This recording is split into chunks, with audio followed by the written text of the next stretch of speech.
Well, welcome everyone to our Colorado Proud webinar today, where we'll be focusing on how to maximize your profits at a farmer's market. And we are lucky to have an expert in this area, Sari Kimbell, and there's her email.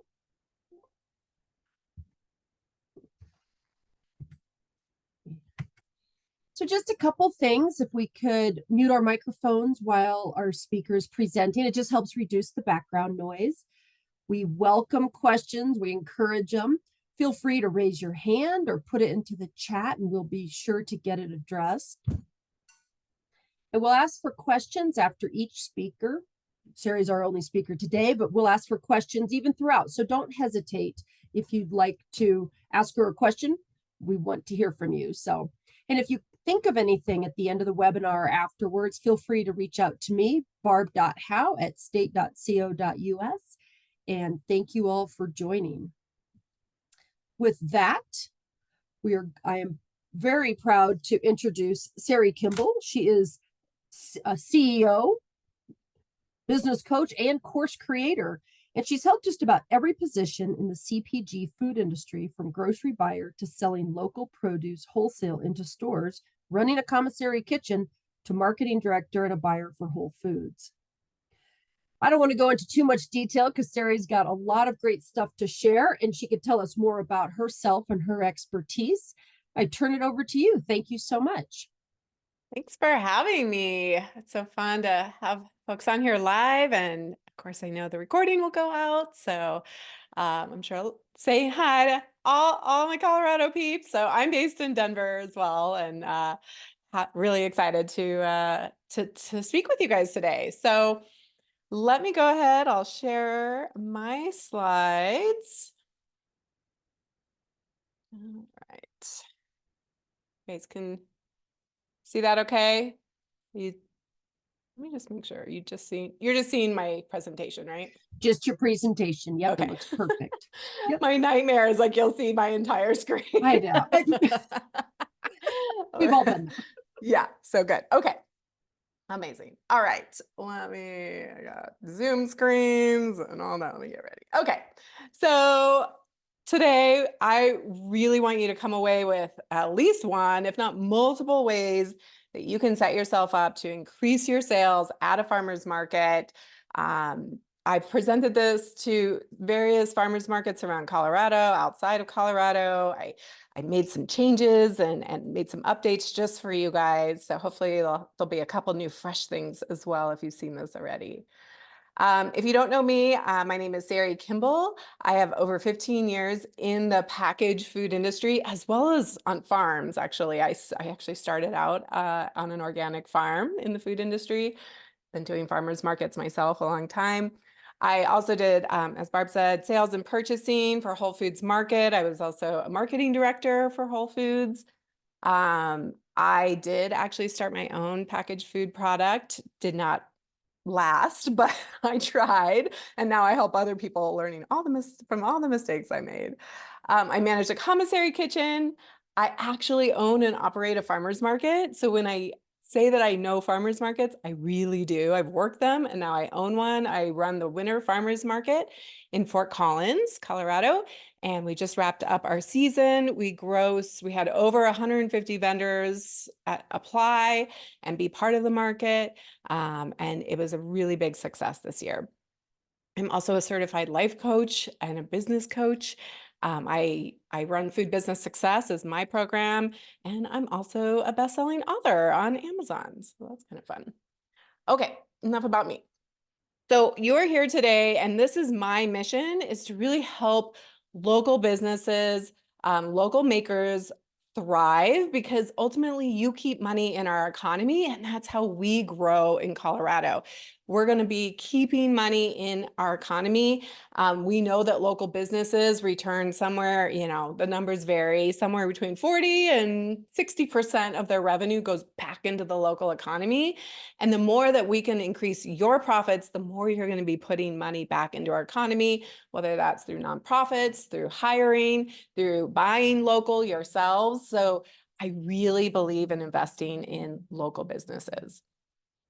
Hopefully, you are built on a strong foundation, that you have a path to profit, your cost of goods sold is good, your pricing makes sense, that you are actually making profit, right? Because it doesn't matter if you sell 100 units of anything, if you have no margin built in, you're not going to be profitable. So hopefully, if you need support with this, I help with that, getting your COGS, your pricing, and your expenses in line. We're not going to talk about that today, but my hope is that you're built on a really strong foundation. Okay, the 3 C's. So that's what we're going to talk about today. I use this in my, when I was a marketing director for Whole Foods Market, I use this as my framework, and I use it inside all my programs. So the 3 C's are captivate, connect, and convert. If we're doing those 3 C's at our markets, we are going to increase our sales. So the first thing is captivating. We got to get people to stop.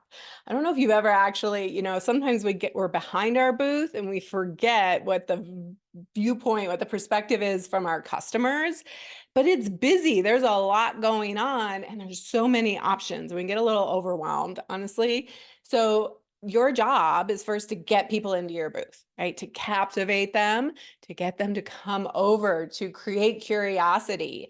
So it's about your layout. It's about how you display your product. It's, are you branded in your own brand? Are you like the full package?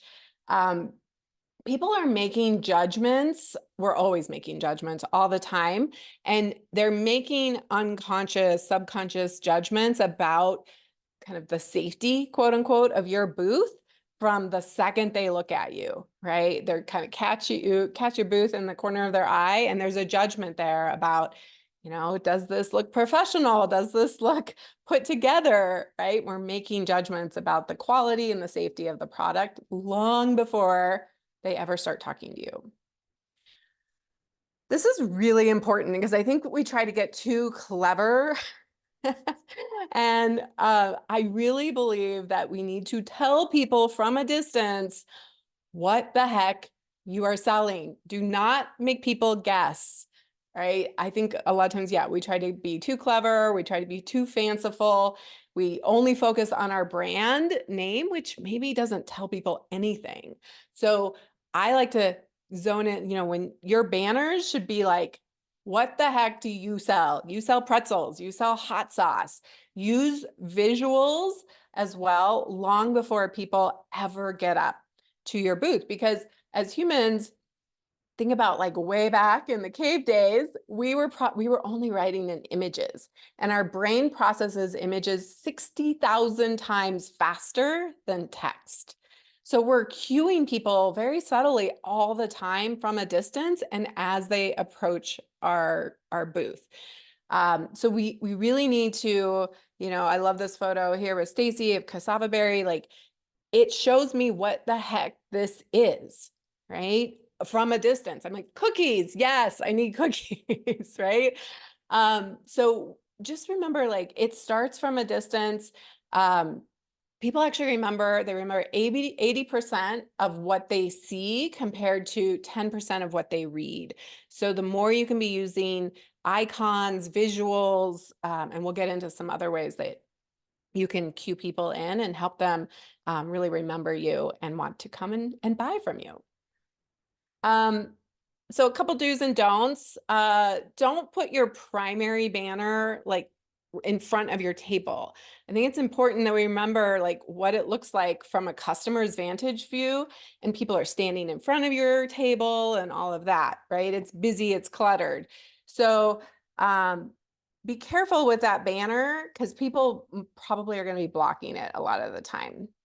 Do tuck all your clutter away. This is about establishing trust and safety and professionality from the beginning. And stand out, right? Like, we set up before anybody gets there. And so we're like, oh, this looks great. But imagine all these people in front, and go stand out like away from your booth. Is your banner straight? Is there signage out? What does it look like from a distance as well as up close?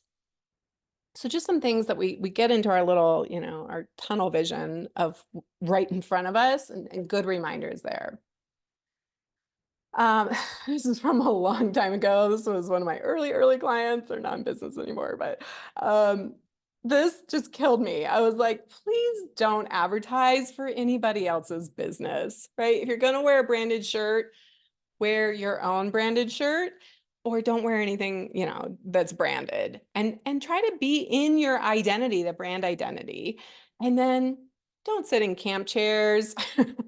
I used to have somebody at my market who did that. And I was like, this is not really working for you. This is not helping you to make sales. So I like to say, get a little stool if you need to sit down, but you want to be upright and really engaged with people. And of course, whether it's you or somebody you hired, we cannot be on our phones all the time looking down. I understand it's necessary sometimes, but be really mindful of that. Like, be engaged and upright. I also, this is like a really big pet peeve of mine, but I know some of you have colored tents. Blue and orange should only be for the Broncos. I really recommend getting white tents. Like, colored tents color you and your food in a funny way. And again, we're making these judgment calls that are very subconscious as customers. So just a couple little things to keep in mind. I love Haven Lee. She's one of my former clients. And I think she does a great job here of like what I think a great booth looks like. Lots of product out on display, menus that are easy to read. She's capturing email signups. The pricing's easy. We know what she does ahead of time. So I think this is a really great booth. Signage. Whether you want to go with pre-printed or chalks, just make sure that the chalks are easy to read, and that they're well done, right? And, you'll see lots of stuff in here with Danny with Peak State. He's actually a coach inside my program, but, this is basic, right? This isn't like amazing, but it's easy to read. It's not super messy. You want something that's going to like get people curious. I always loved these guys, beer fed beef. What the heck? What the heck is that anyway? It would get people to come into the booth. And I really am not a fan of putting pricing on your chalks that are outside of your booth. You're asking people to make a decision about buying before they've even ever gotten into your booth and engaged. And it's confusing and it's a lot of effort for people. So use outside signage, talks, and things to get people into your booth, to get them curious. But don't put this is not the place to put your pricing, in my opinion. Product layout, get product up. Get it at eye level. Again, people are walking through and they're looking at eye level, right? And so we want to see things more up here and not looking down. So use risers and things like that. You want it to feel abundant and full. You want banners up high. Sure, it's great to have like some branded banner or branded tablecloths, but that's just like bonus. That's just extra, right? That just kind of pulls everything together. But really what's most important is like the eye level. And, get creative. I love displays. Displays.com, I think is what it's called. You can buy some different kind of fun things to display your product, get it up higher, stack it, make it look really full and abundant. All right, so now we've gotten people into our booth. Now we need to connect with them, right? We want to be shameless with smells, kids, pets, like anything you can do to get people into your booth. And then you want to connect with them. You want to offer them samples, right? You want to get them to say yes to a small request. Would you like to try this, right? And I know sometimes we get a little bit bitter. I hear it all the time. It's, people oversampling and just the Costco effect and things like that. So be mindful. It's always best if you're able to be able to hand people samples and have that conversation with them, rather than them just coming up and like grazing from your booth, if at all possible. I love tapping into senses and emotions. Again, we are emotional creatures that are buying decisions from emotion, and then we rationalize it with logic. I promise this is true. And people who are going to a farmer's market especially want to have a sensual, emotional experience. And so can you show them how the product is used, like delight them in color and visuals and smells, right? I love Powder Bar's booth with the table where you can see all of the ingredients, right? It's really captivating. You're really connecting with people and you're getting them to like see the product, see what's really special about it. So tapping into joy, tapping into excitement, showing, not telling, right? Again, our brain processes visuals so much faster than text. And be really mindful, like step back and say, like, how much text do I have? How much am I asking people to read with all this stuff going on? It can be pretty overwhelming at a farmer's market. So showing and not telling, having interesting visuals, really important. All right, let's talk about pricing because I think this is one of those pieces that people get a little nervous about. And remember, you're in business. You're here to sell. And we'll talk a little bit about some mindset pieces of how to sell. But from a technical standpoint, I really prefer that pricing is at the product level, not out on your chalkboard, and even ideally not on, it kind of depends on like how many products you have. And I'll show you some ways I think you can do it so it makes sense. But again, people have to, it takes a lot of effort to make connections to a sign that's out on the, out in front of your booth and figure out, well, which product is which, that kind of thing. So if you have the pricing at the product, that is my favorite thing. Putting, you could get those chalks that are really nice. You could pre-print, but something that's super easy to read at the product level. And this is a way, like, I like how Caitlin does it here. It's pretty easy to read. It's pretty easy to understand. And she also has it at the product level, showing the different cups and things. If you're going to put it on a board or something, just make sure it's really simple. It's really easy to read. I love these. These are like, oh gosh, what are these? Like 11 by 14s or something. So they're a little bit bigger. You have to get custom printing for it, but they're really nice. And I promise you, if you do not have your pricing out somewhere that's easy to read, you are missing out on sales. People do not like to ask how much something is. And I have to do it all the time. I walk through my market or other, summer markets, and I'll be like, how much is this? Right? I'm willing to do it and I'm comfortable doing it, but I just cannot believe how many people don't have pricing and make you ask. And if you make people ask, there's a lot of people who will just walk away instead. So please, please, please get pricing out. Just make it comfortable for everyone. This to me is very confusing.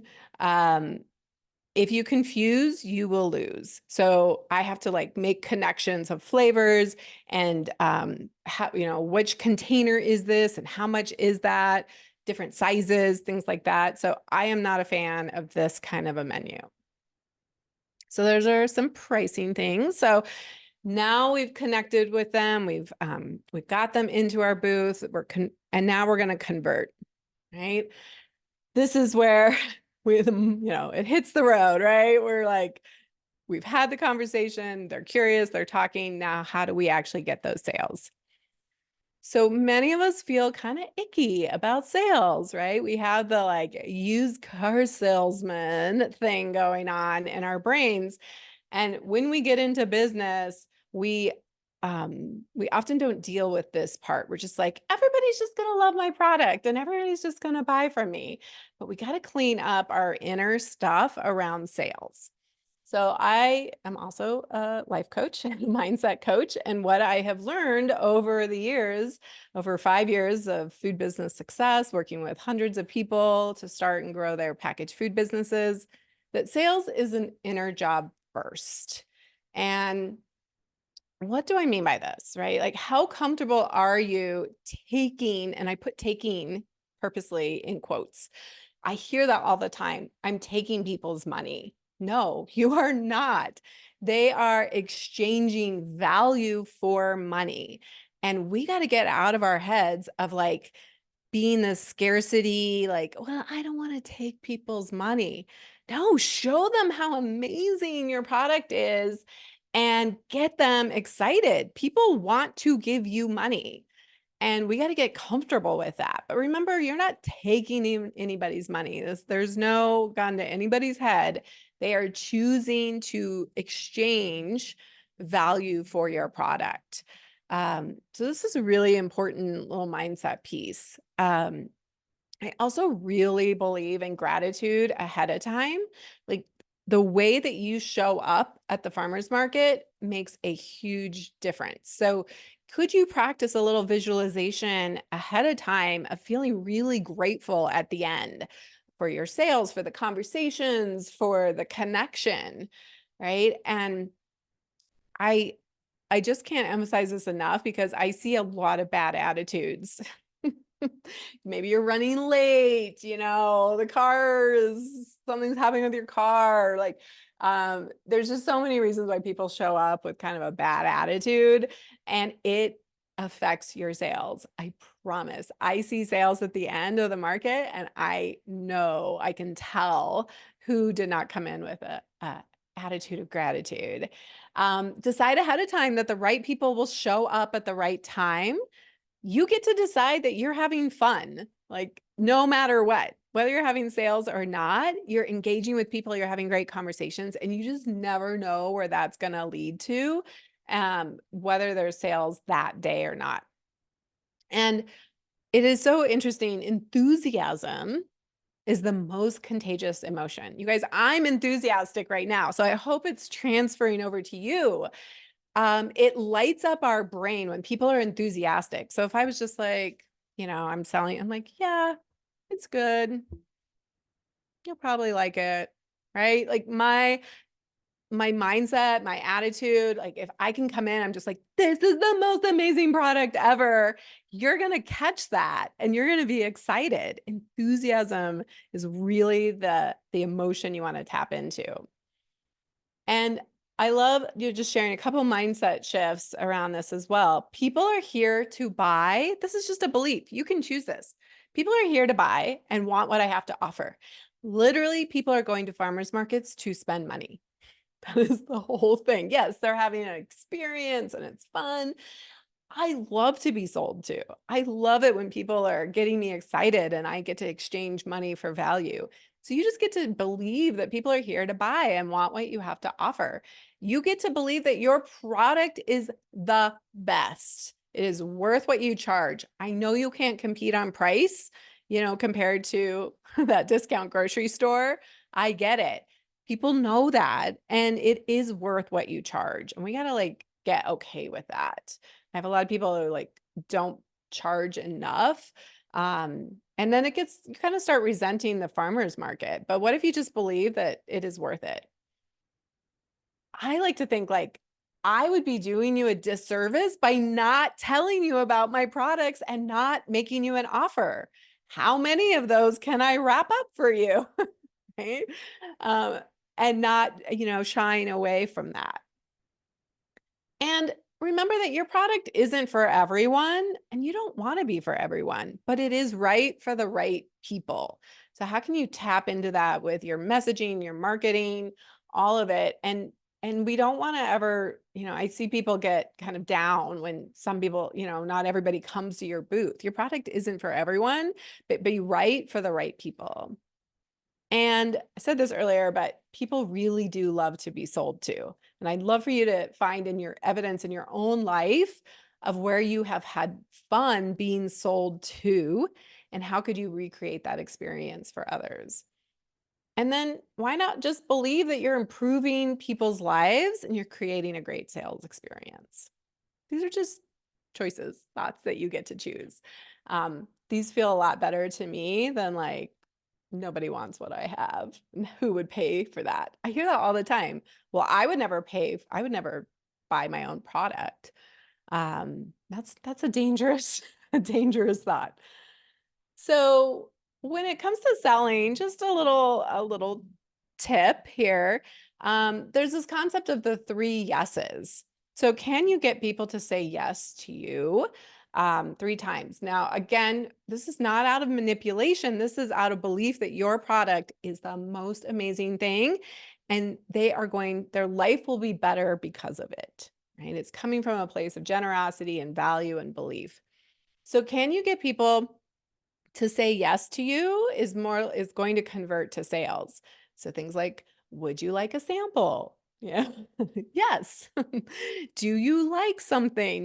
Do you like cinnamon and vanilla? Right? Do you like chocolate? Something like that. Do you know someone who would like this? Are some questions that could potentially get a yes. Um, and then how many would you like? Yes, I will take that. How many would you like? Um, I also love tapping into the reciprocity principle. I just did a podcast. I have a podcast called Food Business Success, and I talk about the reciprocity principle there too.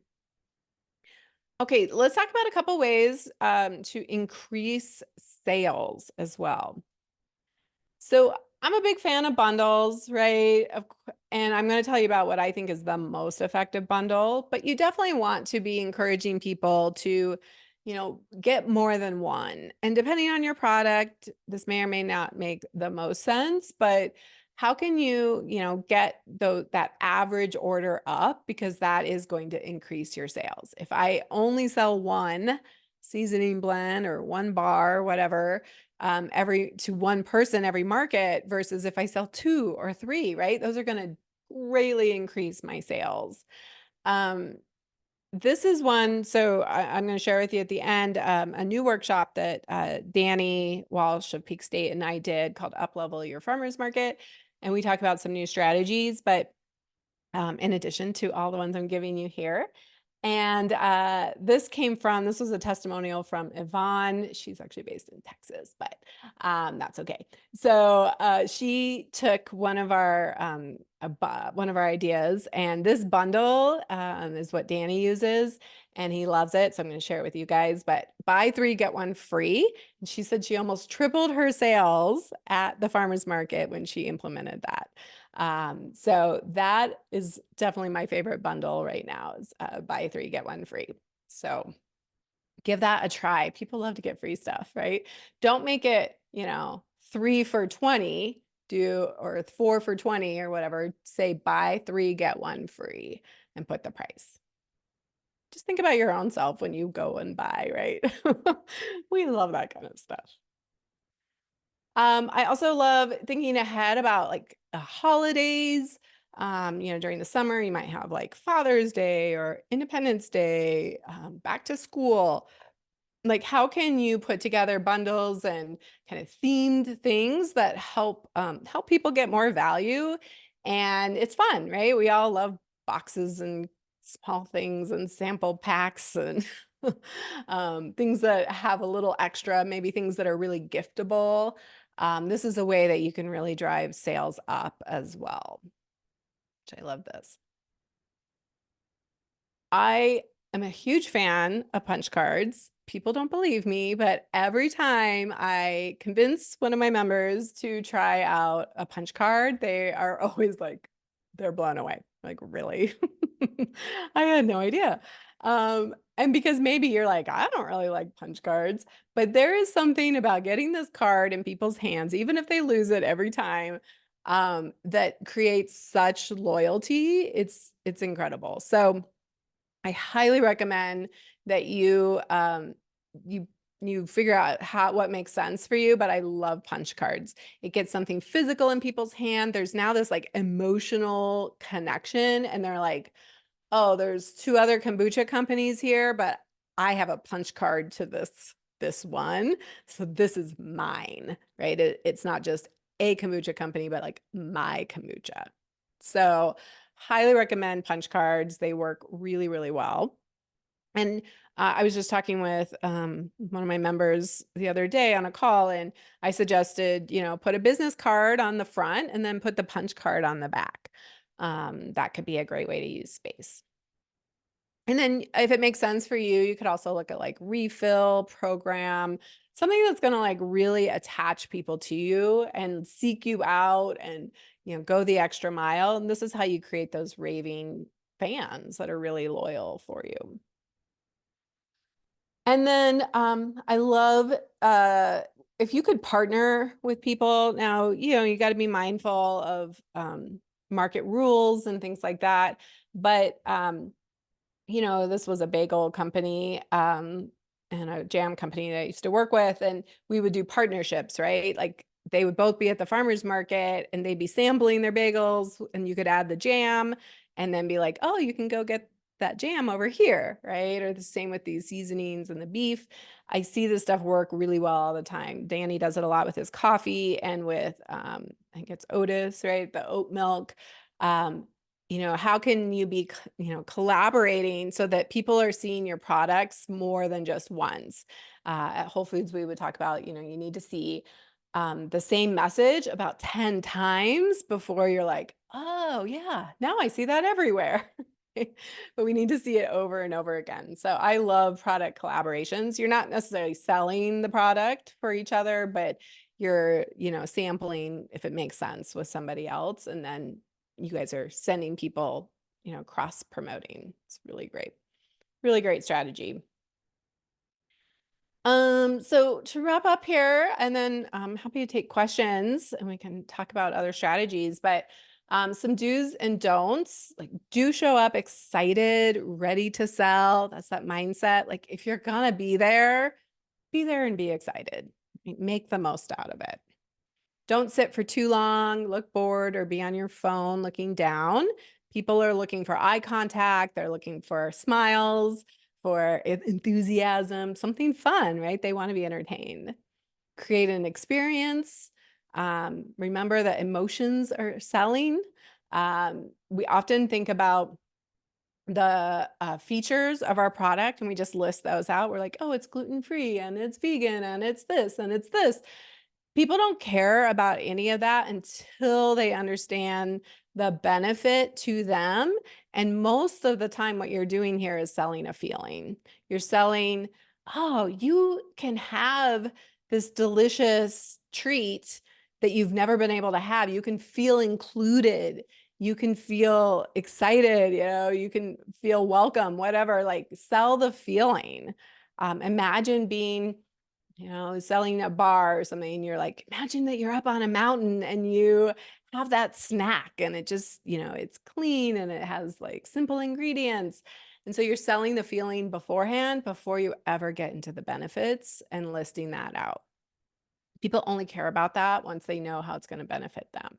And we, we're just humans and we tend to be self-centered. And so we're always focused on us, but make it about them, right? Danny calls it the wifey. What's in it for them? Always be focusing on that. And then I'll just make a note, don't leave before the market, even if you run out of product, and always bring extra product. I think sometimes I hear it almost like a badge of honor, like a gold star, like I ran out of product 2 hours before the market ended. No, that's not something you want to be proud of. I want you as much as possible to bring product, have extra, bring more than you think. You want it to look full, you want it to look abundant, and you want to sell all the way to the end. Right? Let's increase your sales by having enough product that you make it all the way to the end of the market. So those are the 3 C's: the captivate, connect, and convert, that I'd love you to think about as you are designing your booth and setting yourself up for the season.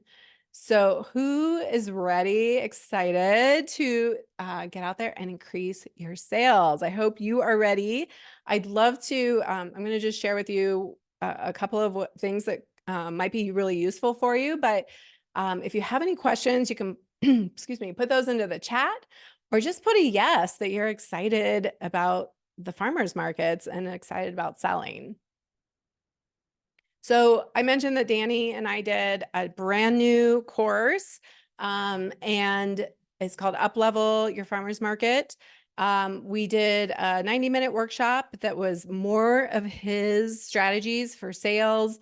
We also talked about applying and getting into more markets, using markets to test your products and make decisions for your business. We give you some awesome tools. I also give you my Sari's favorite things uh, document that has links and all my favorite things for farmers markets. We also have a hiring and training workshop because Danny's done one season, he did over 300 events, and you can't do that on your own. You need a team. And so he gives us all of his trade secrets on how he hires and trains people, because I think a lot of times I hear the excuse that, nobody sells as well as I do, or I just can't trust anybody. And that's not true. It's just the way that you set it up. And so if you're interested, and Barb has the links, she can throw this in the chat, but you can grab either just the one-off workshop, or you can get the full course that has the hiring and training, and giving you guys a little discount on that. And then you can also get, I mentioned I have a book out on Amazon. And so if you'd like to grab a free Kindle version, using the reciprocity principle, I'd love to give you guys this. You can get a free digital, ebook copy, or you can also get a signed copy as well and just pay for shipping. So you guys have a special website for that, foodbizsuccess.com/CO proud. So that's what I have for you guys today. I want to be sure we had time for questions, and maybe you guys, we can even have a conversation about other strategies, or if you have questions about any of the ones I shared. So we'll stop there. Well, that was excellent. I did put your links in the chat, Thank you. everyone, so you can access those that she talked about. Does anybody have any questions, or just want to chat about something concerning farmers markets and ideas, or anything at all?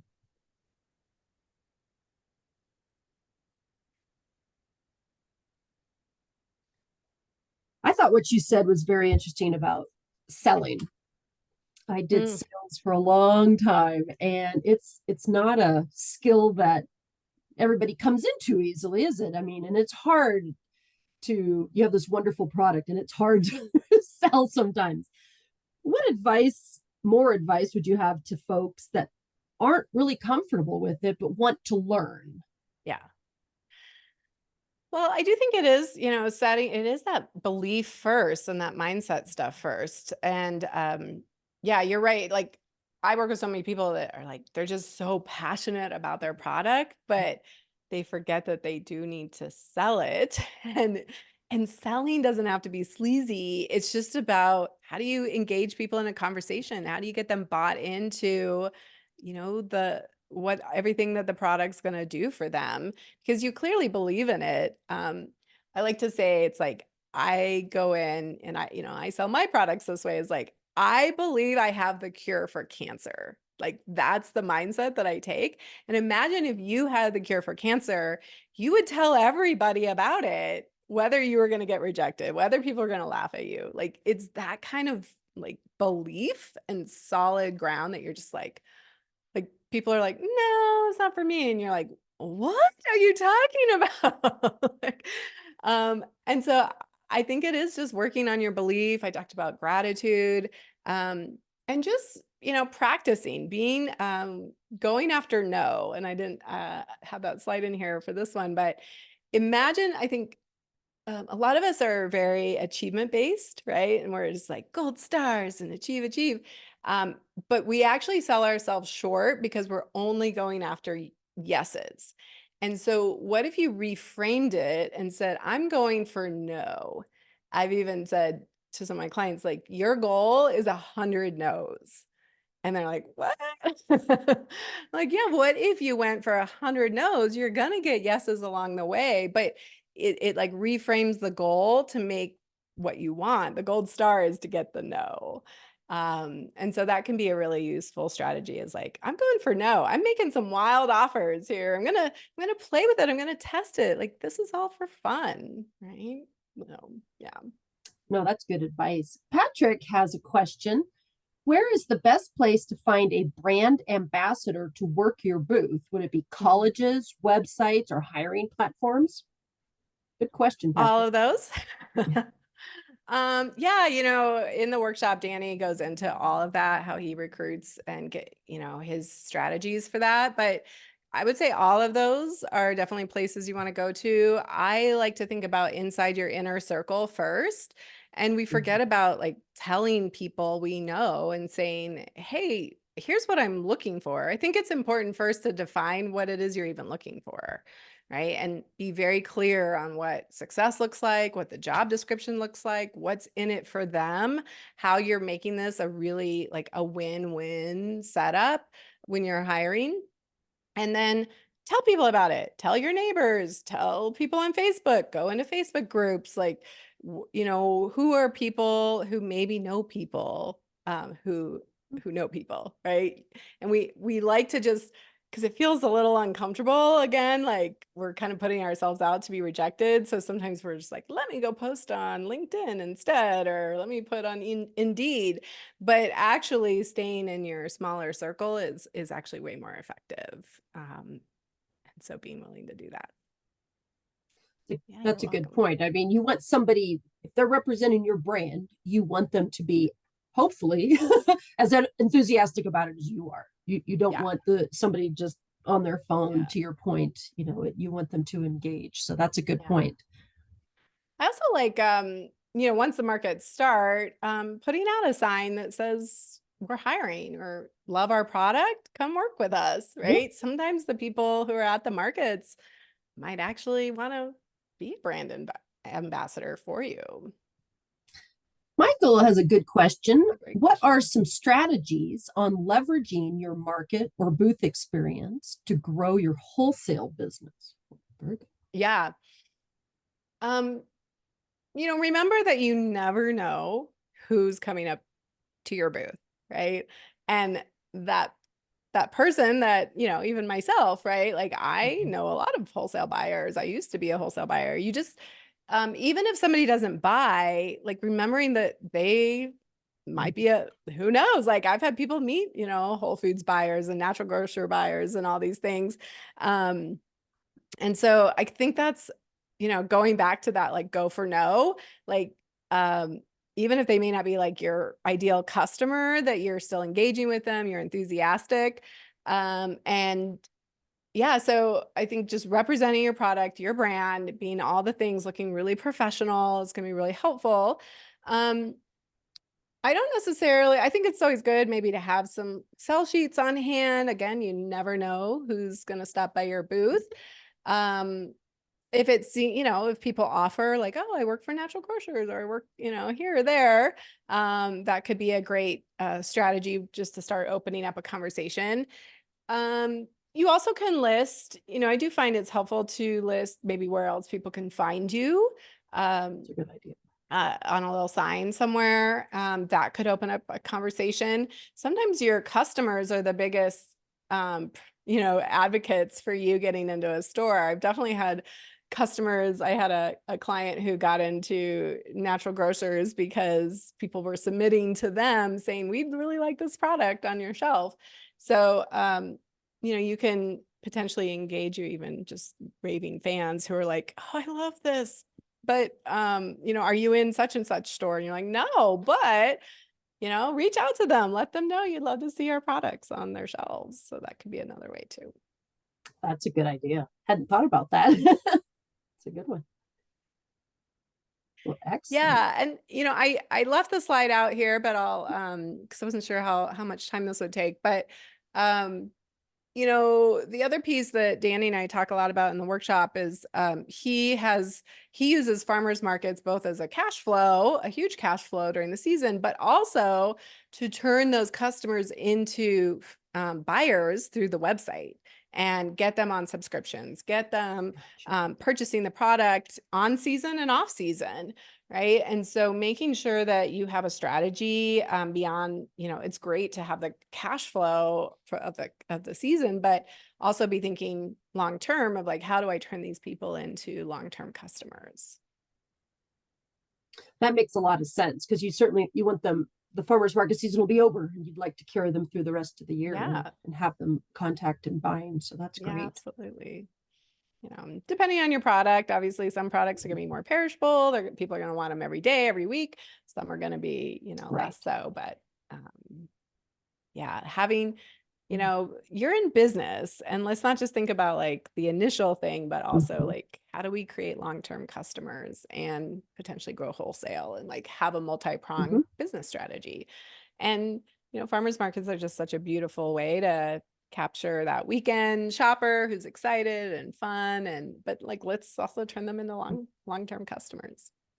Well, I liked what you said, they're coming here to buy. So, Yeah. they're certain they want to buy from you. Make it easy. Yeah. Be welcoming, make it easy on them to buy from you. Do you find that using that QR code works really well for people? Is that something, you had the one display where they could sign Hmm. up on like an email list, but do you Yeah. find that to be used a lot? I Consumers mean, will use it? yeah, it kind of depends. You gotta, maybe have multiple ways of people to engage with you. But the pandemic definitely like revived, brought back the QR code. And I think it's still a very valuable thing. It could be get recipes here. It could be, I definitely think putting QR codes on your packaging is a great idea. And yeah, if you want people to easily get on an email list, you could have a pen and paper, but you could also do a QR code. Um, and Danny will talk about some of his strategies in that workshop that work really well and really, that's like he actually incentivizes his team to get emails. It's really important. I'm curious, I hear all the time, how people are like, oh, I don't really do that. You're missing out on a Yeah. huge opportunity not getting people's emails.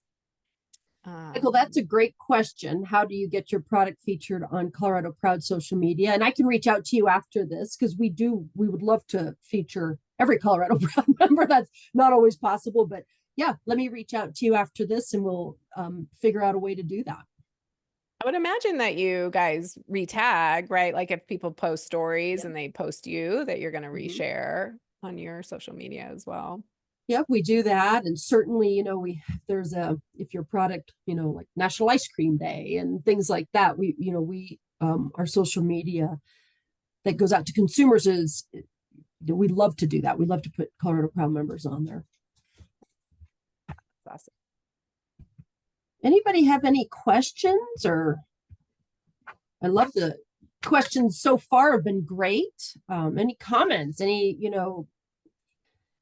Yeah, I'd love to questions. know This is your like first farmers market season. You've got an expert here with Sari.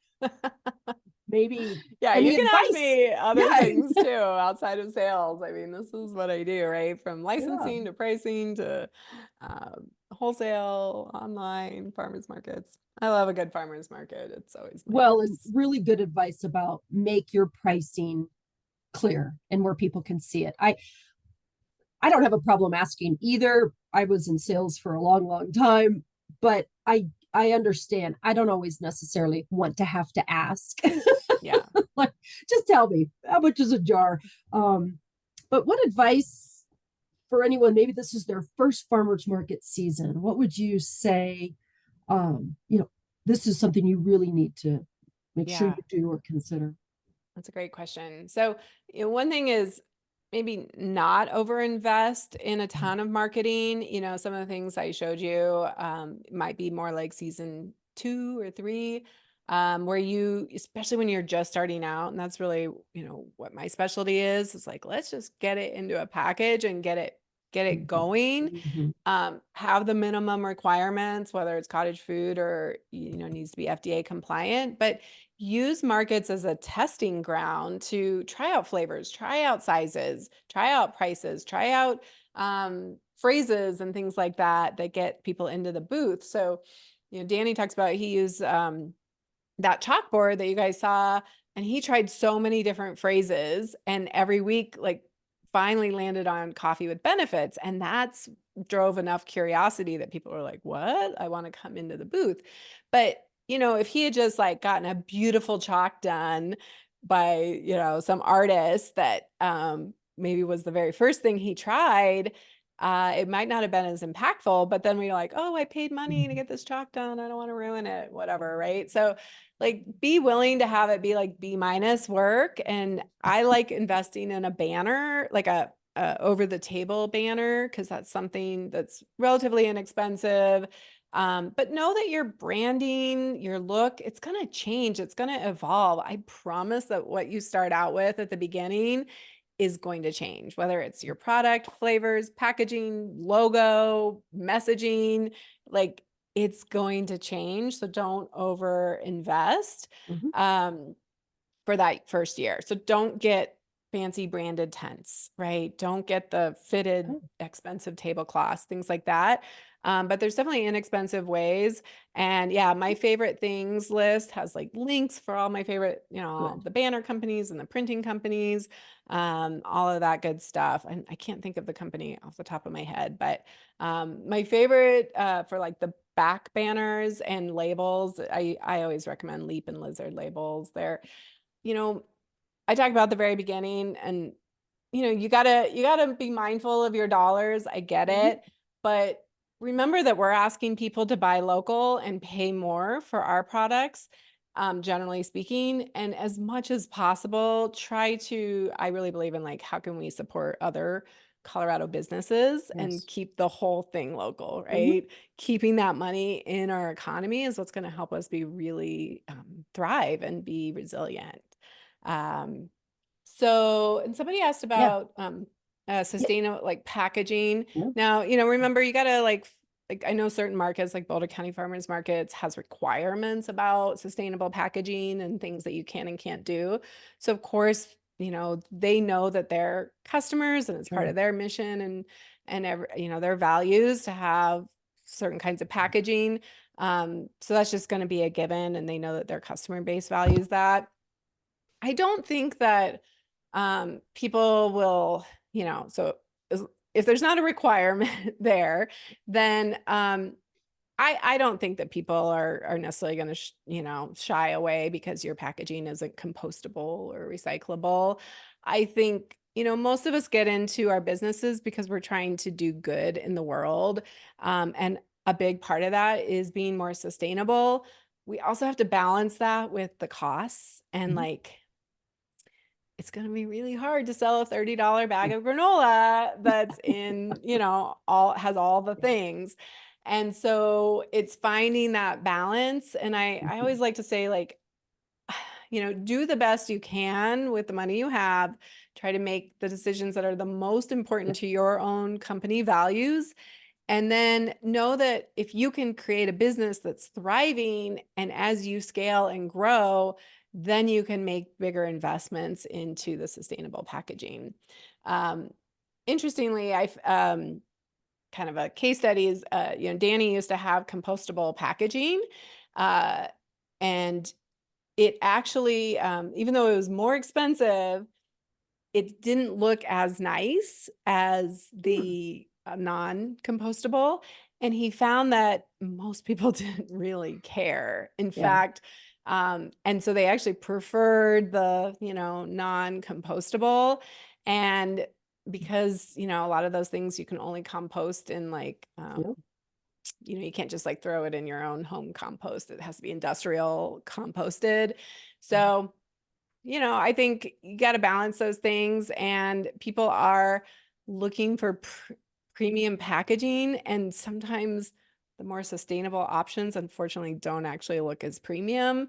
And so, tough choices there. If you are going to use sustainable packaging, make sure that's like loud and proud, and that you Right. are like, this is recyclable, or this is reusable, or this is compostable. Like, make sure people know if you're going to do it. So, Well, that's a good point. And just to, make sure it meets your shelf life goals, because that's another kind of a hard line is it can be very sustainable, but you have a wonderful food product. So make sure it'll hold your freshness. Alexandra also asked, could you share your favorites link? I'm not going to actually, because that's part of what I offer. So, You offered a fantastic discount to the Yeah. program. So Get the program. It's guaranteed. Like I offer everything with a guarantee, yeah. and you can grab the book for free, and I Yep. share more things in there too. And there is when you get the book, there's a link you'll get for resources, some additional book resources as well. So No, thanks for that's great. asking. Always ask, but That, I'm a business too. she was shooting for her no. And I know, I love it. I'm Thank just you. teasing, Alexandra. Yeah. Patrick had another question in regards to food business success. Do you only work with companies that are new and trying to introduce a product, or do you help a business that's been around for maybe a couple plus years? Yeah. Thanks for asking that, Patrick. So I like to say my niche is ultimately helping you get to 500K. After 500K, there's other people I can hand you off to, but if you're under 500K, then food business success, or I have a next level program called Master Your Business, which is about creating a self-managing company. So it's like hiring and making sure your financials, you have a really good solid financials, you have a company manual, you have an org chart, like all the things you probably should do, but we're always so busy working in our business instead of on our business. So it's really about becoming a CEO and taking your business to the next level. So in both of my programs, I have a membership called Fuel, and it's that courses, but it's also coaching and community. Yeah, so good luck. Well, I mean, you guys can see Michael asked about like some of my most successful clients, but lots of clients. I work with people all over the United States, but one of my favorites is Good Love Foods, Chanel. She started just an idea with me. We built out the whole business in food business success, and she cannot keep up. It's just going viral, and she can't. Yeah, it's incredible. So, good problems to have where you're like, I can't keep up with business, but yeah, I mean, Peak State's another great brand that Danny, I'm his coach, but he also coaches in my program because he's a lot further along than a lot of folks. So. Flower Co. is another Colorado brand. So yeah, grab the book. That's a great place to start. I always love to give value ahead of time for people. Grab the book. It's free, or I'll mail you a copy. Maybe go take that workshop. But yeah, you can check out my foodbizsuccess.com. You can also check out, I have lots of free resources with the podcast and the YouTube channel and all that good stuff. So. Well, that's wonderful. You do have a lot of fantastic resources. So hopefully, Michael said, yep. He says the link above. Which link was Page that? not Let found. me, maybe because it was all caps. Let me grab it. Oh, we'll try it again, Michael. Oh, here we go. It was probably because it was all caps. Let me throw that in. Yeah. Here we go. There we go. Thanks for that, Michael. Yeah, thanks for telling us that, because don't want that. Yeah. Free book, but then no. But no. Just kidding. Yeah, great. Yay, good. I'm glad that would work. He said. Yeah. Well, excellent questions. Anyone else? You did such a fantastic job. Your presentation was clear, really nice to follow. 3 C's. But we're going to see be a fantastic farmers market season this year. Yeah, so I'm excited. I know. Well, I love going to farmers markets. So yes, I know. I go to the Highlands and to South Pearl. So if you guys are at that one, say hi to me if you see me walk by. I'll come. Yeah, come and chat. So no, that's wonderful. Well, I want to thank you. That was really fantastic. Oh, Michael's got one more question. Go for it. I'm just going to come off mute because I'm not sure how to even type it. But like for the program, like, so my wife and I, we own and operate our, Jelly Madness. It's a jelly business here in Colorado Springs. And, but we also have 2 full-time jobs. We have a 4-year-old daughter. We have 2 dogs, right? So like we're busy is what I'm trying to communicate. What's the level of effort for this program? Because, we want to continue doing it, right? We want to continue to grow the business. Like, how involved do you need to be successful? Because we can't be 100% on the jelly business. You know what I mean? We got to pay the bills too. Yeah. How do we, I guess the question is, how do we get the jelly to pay the bills? Which is my mission, is like, how do we get your business to be, replacing one of those jobs, if not both of those jobs, right? And it's tough because yeah, you have a busy full life, and it's that like, where do you find the time? I would say so. The programs, I give everything for life. I don't believe in like, you only have 3 months to digest all this. So you get all the program, all the tools, everything for life, and that's all on demand online course stuff. And then you also get 5 months inside Fuel, which is my membership. And so you get me coaching in there. And then Danny coaches in my program, and also April, who owns a company called Better Than Provisions. So you have access to 3 coaches on group coaching calls. And then you also have a community feed. So you can ask any questions there. And so a lot of times it's like, whatever your question is, I'm like, okay, go to module 4, but here's like a quick overview. So we're doing a lot of cool stuff. Like, I think it's like every business has 10 problems to solve at any time, right? You always have 10 problems. Let's stop trying to, be like, there's no problem. Like, I just want to get to where there's no problems. Like, no, every business has 10 problems. The flavor just changes, the magnitude changes. But if I can help you solve problems faster, you're going to have success faster. And it's like going to be very motivating and really compound to like get you to the next level. But a lot of it also is like, let's make sure your foundations are solid. Let's make sure you've done all the things, your pricing, your licensing, your FDA compliance, your food safety. A lot of times people want to go into wholesale and they're not ready. And there's an investment to be made there. And, as a buyer, and I work with Whole Foods and natural grocers and all those places now, if you're not, you got to get your facility, like there needs to be inspections and things done. You need FDA compliant labels. Like there's a lot of things that just go into running a business. But again, if I can help you solve those problems and get answers that you trust, and not just like, I'm hoping I Google my way to this, then I think you're going to be a lot more successful, a lot faster. And like, that helps you to then like, okay, we can replace the job, right? And at least focus one of us full time on this business. Hopefully that helped answer the question. Let me know, Michael, if you have, and we can always follow up too on an email or check in. Thanks. It was really fun to be here. I love Colorado brands. Like I said, I work with people all over the country, but I obviously have a, soft spot for Colorado businesses. So I really appreciate, Barb, that you let me come in and do this presentation, talk about the program. That was excellent. And Michael, Michael said it was a great answer. So thank you. So good. I'm glad that worked. And you've got her contact information. Reach out to her. Yep. This is what she loves to do, and obviously is very good at it. So let her help you. Right. So Colorado Proud, we've got great, Sari, perfect. Her email's in there.